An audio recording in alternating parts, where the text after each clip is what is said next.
संजय जी, जब सदस्यता गई थी, कांग्रेस से करी थी, 24 घंटे का वक्त नहीं लगा, उनको निष्कासित कर दिया गया। अब जब सुप्रीम कोर्ट का फैसला आ गया है, कुछ ही किलोमीटर पर यहाँ पर संसद है, लोकसभा स्पीकर से समय भी मांगा गया है, लेकिन वो समय ही नहीं दे पा रहे। देखिए, सबसे पहले तो राहुल गांधी जी को और उनकी पार्टी को बहुत बहुत बधाई। ये निर्णय उनके पक्ष में आया और माननीय सर्वोच्च न्यायालय के निर्णय से न्याय के प्रति लोगों में आस्था बढ़ेगी। दूसरा विषय ये है कि इससे कहीं ना कहीं सरकार की घबराहट जाहिर होती है।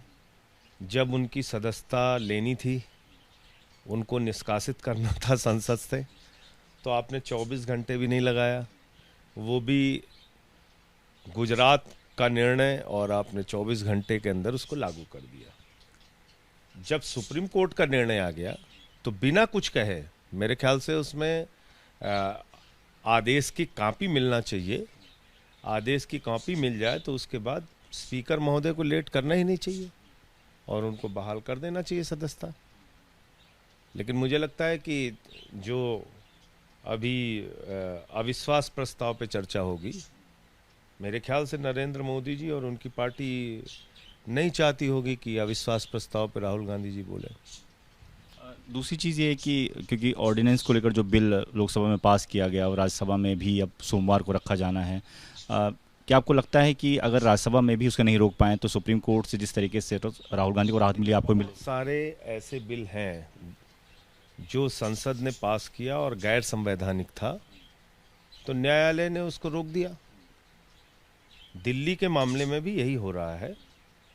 239A के तहत दिल्ली की विधानसभा बनी। 3 विषय को छोड़ के सारे अधिकार हमको मिले। बावजूद इसके आपने ऑर्डिनेंस के जरिए सुप्रीम कोर्ट के 5 जजों के फैसले को बदल दिया। ऑर्डिनेंस के जरिए संविधान संशोधन नहीं हो सकता, और इसलिए अगर ये बिल गैर संवैधानिक ढंग से पास भी हो रहा है दोनों सदनों में, संख्या बल किसी भी तरीके से मैनेज करके, तो मैं समझता हूं कि ये सुप्रीम कोर्ट में ये बिल कहीं दूर दूर तक टिकेगा नहीं। सोमवार को क्या तैयारी रहेगी, क्योंकि राज्यसभा में आप हैं? जितने भी इंडिया गठबंधन के दल हैं, वो सब लोग इस बिल को वहां पर रोकने के लिए, इस बिल के खिलाफ अपना वोट करने के लिए तैयार हैं। क्या आप अपील करेंगे, क्योंकि आपको सस्पेंड किया गया, कि आपको मौका दें संसद में? अब जो इंडिया गठबंधन के दल हैं और उनके फ्लोर लीडर हैं, उनके नेता हैं, उन्होंने चेयरमैन साहब से और leader of the house Piyush Goyal ji से बातचीत की है। अब क्या निर्णय लेते हैं सरकार के लोग जाने। धारा 370 को हटे हुए आज 4 साल हो गए हैं। आप कैसा देखते हैं जो डेवलपमेंट की बात केंद्र सरकार कर रही है, वहाँ पर हुआ है धारा हटने के बाद से, आप कितना आपको फ़र्क दिखता है? देखिए, क्या कहा था इन्होंने कि पूरे देश से लोग जाएंगे, वहाँ पे इन्वेस्टमेंट करेंगे। सरकार एक वाइट पेपर जारी करे, इन 4 वर्षों में कितना इन्वेस्टमेंट हुआ, कितने लोगों ने जाके वहाँ ज़मीन खरीद ली, कितने लोगों ने क्या क्या किया, बताइए ना आप। आपने वहाँ पर लगभग 5 साल से राष्ट्रपति शासन लगा के रखा हुआ है। चुनाव आप कराने के लिए तैयार नहीं है। तो डेमोक्रेसी में अगर एक इलेक्टेड गवर्नमेंट नहीं रहेगी तो एलजी के भरोसे तो सरकार नहीं चलाई जा सकती।